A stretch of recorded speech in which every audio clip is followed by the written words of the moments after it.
సర్కారు బడి అంటే ఒకప్పుడు ముక్కును వేలేసుకునే పరిస్థితి. కానీ ఇప్పుడు సీన్ మారింది. ప్రైవేట్ కార్పొరేట్ స్కూళ్లకు ధీటుగా కాదు వాటిని తలదన్నేలా ముస్తాబైంది రంగారెడ్డి జిల్లా మంచాల మండలం ఆరుట్ల ప్రభుత్వ పాఠశాల. మన తెలంగాణ సర్కార్ బడి రూపురేఖలు ఎలా మారబోతున్నాయో చెప్పడానికి ఈ బడే ఒక నిలువెత్తు సాక్ష్యం. లక్షల ఫీజులు కట్టే ఇంటర్నేషనల్ స్కూల్స్ లో ఉండే సదుపాయాలు ఇక్కడ ఫ్రీగా అందుతున్నాయి.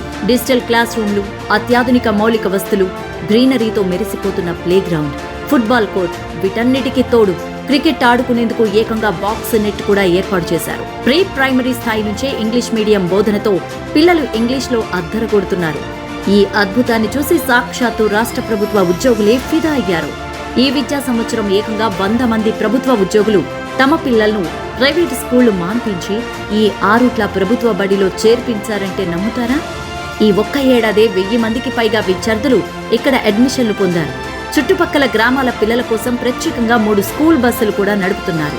సామాజిక బాధ్యతతో దాతలు అందించిన నిధులు, ప్రభుత్వ సహకారంతో ఈ బడి ఈరోజు రాష్ట్రానికే తలమానికంగా నిలిచింది. అందుకే సీఎం రేవంత్ రెడ్డి గారు కూడా అన్నారు, రాష్ట్రంలో విద్యా వ్యవస్థ మారాలంటే ఒక్కసారి ఆరుట్ల తెలంగాణ పబ్లిక్ స్కూల్ను చూసిరండి అని. అవును, పేద పిల్లల చదువుల తల్లి మన ఆరుట్ల సర్కారీ బడి ఇవాళ తెలంగాణ గర్వించదగ్గ రోల్ మోడల్.